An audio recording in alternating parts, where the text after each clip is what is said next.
Paye Fall lañ ci àndal alors Aïssatou Paye Fall c'est parti pour Yeewu Culture. Voilà donc c'est parti ak aujourd'hui dañu am benn invité c'est un belge mu def benn film bu mu tuddee Sama Rakk léegi c'est sur les enfants talibés c'est la rencontre maanaam benn ndaje la ak benn belge boo xamante ne dafa nekk xale boo xamante ne ay parents am nañu lu bari loo xamante ne jox nañ ko éducation bu baax xale bi nag ñëw vacances fii ci Sénégal bu mu ñëwee vacances nag mu taseeg benn enfant talibé ñoom ñaar ñu nekk xarit bizarrement ku nekk seen vie yi déjà ñu changé ko ils se sont retrouvés le corps ku nekk sa corps nekk ci corps keneen ki maanaam mendiant bi nekk belge bi nekk mendiant bi. léegi nag ku nekk seen corps yi ñoo duggante. voilà d'accord corps bi dugg fii bi corps beneen corps bi dugg fële. voilà donc ñoo corranteeg alors. voilà léegi nag ki def film bi mi ngi teew fii ak ñun mi ngi tudd Lionel Cross si j'ai bien prononcé le mot moom dafa ñëw nag ngir wax ak ñun ci film boobule. Bonjour Lionel. Oui, bonjour. Ça va? Ça va bien. Vous allez bien? Ça va très bien, merci. Voilà, donc parlez-moi un peu de ce film, Sama Rakk. Comment vous est venue l'idée de faire un film, surtout sur les mendiants? D'accord, alors Sama Rakk, ça m'est venu comme ça parce que je suis belge donc au Sénégal depuis 2006. Donc je suis venu ici en 2009. Non, en 2009, donc on a créé une association pour les enfants mendiants. Et en fait, c'est mon expérience un peu ici au Sénégal en tant que sociologue. J'ai fait mes études ici à Cheikh Anta Diop qui m'ont donné un peu l'idée de faire ce film, cette thématique qui touche à la problématique des enfants mendiants, mais sous une touche un peu humoristique comme ça. D'accord. Est-ce que ça a été facile pour vous de faire ce film, côté financement, côté Alors non, budget? donc en fait, le film n'est pas encore réalisé, le film n'est pas encore tourné. Nous sommes ici en train de rechercher le financement, donc on fait un peu du crowdfunding. Crowdfunding, c'est un peu un financement participatif où tout le monde peut apporter sa contribution. Et pour l'instant, on a beaucoup de partenaires en Belgique et ici au Sénégal, on commence à chercher des partenaires ici au Sénégal. D'accord. Et pour le scénario, ça a été facile de l'écrire ou vous vous êtes appuyé sur quelqu'un pour écrire le scénario? Je me suis un peu appuyé sur un peu toutes des expériences en tant que toubab ici au Sénégal. J'ai pu avoir donc un peu sur la différence comme ça culturelle et aussi un peu, on travaille avec d'autres associations ici au Sénégal. Et donc, avec les associations, on a travaillé ensemble sur le scénario. Racontez-nous un peu la trame du film. J'ai fait une ébauche, racontez-nous un peu. Alors, donc, Sama Rakk, c'est l'histoire d'un jeune Belge qui vient ici au Sénégal.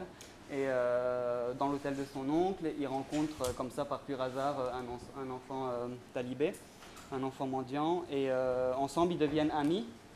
Et en fait, c'est Daouda et David. Donc David, c'est le Belge et Daouda, c'est l'enfant mendiant. Daouda aimerait bien avoir la vie de David et David aimerait bien avoir la vie de Daouda parce qu'il veut comprendre un peu qu'est-ce qu'il y a derrière cette histoire-là. Et il y a un sorcier comme ça qui voit ça.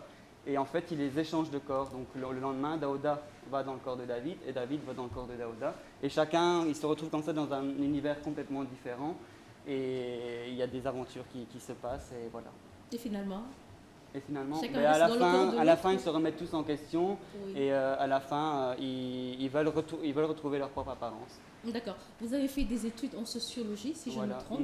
D'accord. Donc, est-ce que vous comptez rester dans le cinéma ou juste c'est juste un, je dirais pas hobby, mais bon, juste un petit passage. Le cinéma, c'est une passion, donc le film, ça va être un premier pas comme ça dans le monde du cinéma. Mais je pense que je vais continuer quand même mes études en sociologie. Je vais commencer un doctorat en sociologie, toujours ici à Cheikh Anta Diop. Vous avez fait des études cinématographiques, non? Non, je n'ai pas fait d'études cinématographiques, mais c'est ma passion. D'accord. C'est une passion pour le cinéma.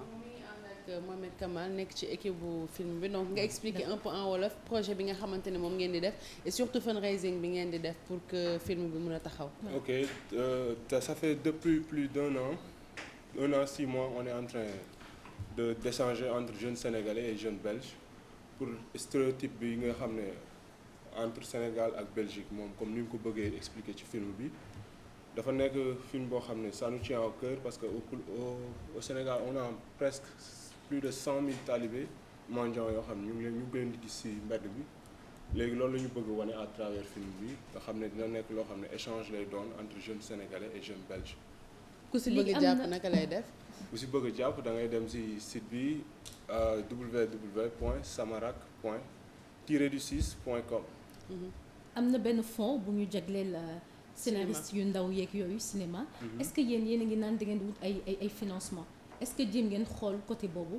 Oui, on est allé voir Hugues Diaz, directeur cinématographique. Bon, il a dit que moom dina def participation ci film bi déjà am nañu rendez-vous tamit ak beaucoup de donneurs yu nekk fii au Sénégal quoi. waaw sànq mi ngi doon wax crowdfunding bi ñuy def maanaam financement participatif bi. est-ce que na fan la toll ak naka ban.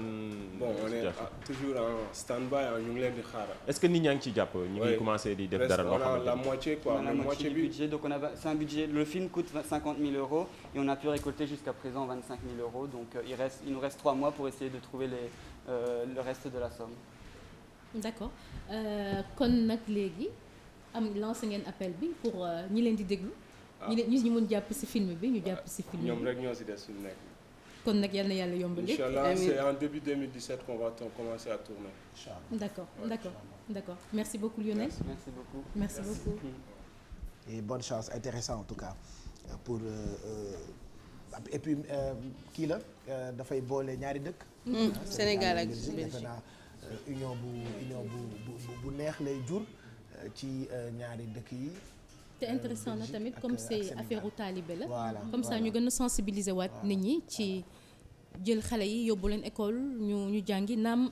kenn waxatu ko jàng alxuraan baax na waaye tamit am na loo xam ne war nañ ko def ci xale yi ndax bu ëllëgee ñu mun jëriñ seen bopp jëriñ réew mi te am tamit loo xamante ne dañ koy teggeel réew mi ci jafe-jafe yi ñu mun jànkonteel c'est quoi encore l'histoire dafa dugg ci corps bi waaw ils se sont en fait c'est comme ñu partagé man ak yow kenn dugg ci corps keneen ki d'accord voilà donc man je vis ta vie toi tu vis la mienne d'accord donc Belge bi dafa jël corps taalibe bi xam ni taalibe bi du dund moom mu dugg ci xale belge bi parce que moom dañu am c'est un enfant bourgeois et tout tu vois léegi ku nekk daal nga partager expérience su moromam d'accord voilà d'accord donc ku nekk da nga dugg ci sa kooru morom nga duggalante pour moom dafa may intéressé di ba koy laaj yëpp ay koor yu duggal mais je sais que intéressé wu la je te connais noonu la ma neexee noonu ay koor bu dugg on continue avec Baba quel film koor yu duggante ni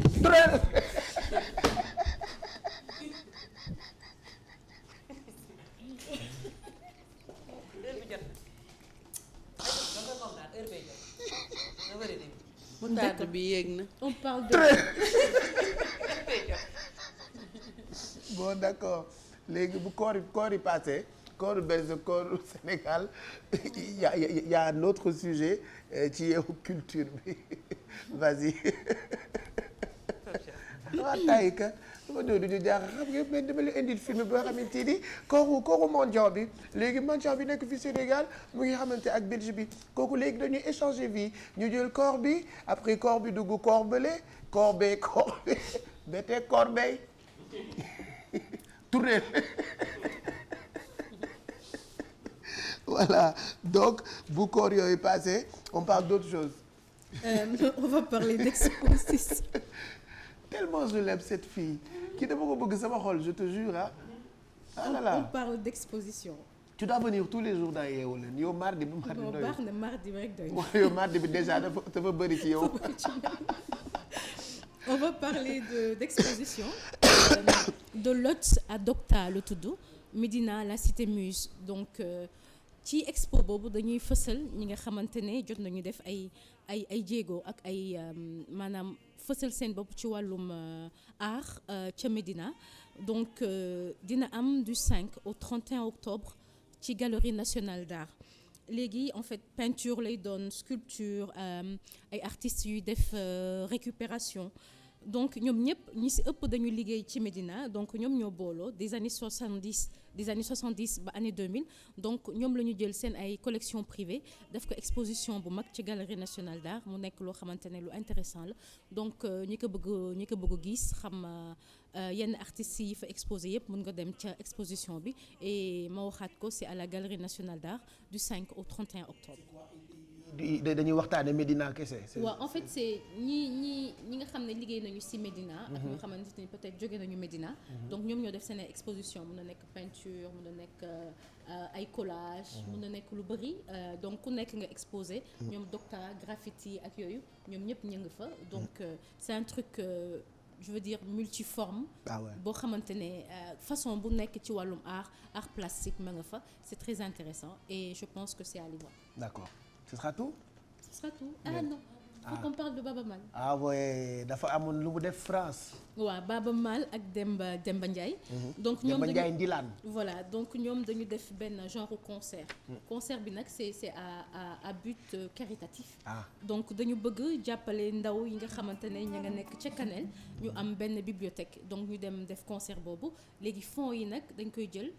defar bibliothèque xale yi mun jàng am livre mu yomb leen. voilà donc mi ngi amee si Ndiaye voilà Mantes-la-Jolie merci. fa lañ ko defee concert boobu. on peut regarder. si s'ils ont l'élément oui on peut regarder. on regarde.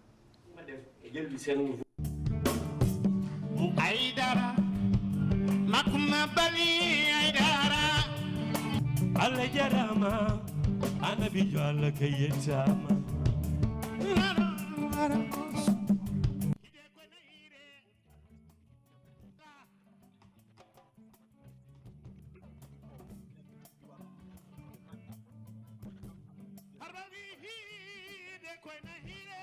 samay xarit les amis de Ndila ñi nekk Paris Mantes-la-Jolie ñi nekk Bruxelles ñëpp ñëw suudewu derrière moi jàppale ma ci projet bi mbégte dama laa ci am alhamdulilah rabbil alamin donc mën naa yaakaar ni sama yeneen morom aussi mën nañu def ni ma def jël seen voix seen baat jiital ko pour développement suñu réew. man fa ma juddoo li fa nekk ci structure soit scolaire ou sanitaire wala sax lu si wàllu ndox l'état mësuñu jàppale suñu doomi réew dëkk boobu donc ñoom ñooy cotiser seen doole.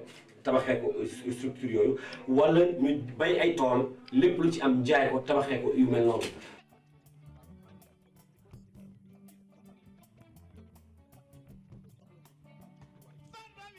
man damay faral di wax ni que ne le meilleur cadeau bi ñu mën a jox à la jeunesse du monde et surtout à la jeunesse africaine mooy un très bon système d'éducation donc c'est une idée très noble et très louable. di ko ñaanal yàlla mu koy def ay ati at ànd nag ak waa Mantes-la-Jolie parce que Mantes-la-Jolie ñëpp xam nañ diggante mag Baba Maal mais nag dafa am sama yeneen xarit yu jóge un peu partout de la France ñëw soutenir si Demba Ndiaye Ndilane yàlla na yàlla dooleel Demba Ndiaye dooleel bépp artiste boo xam ne da nga yëngatu si développement.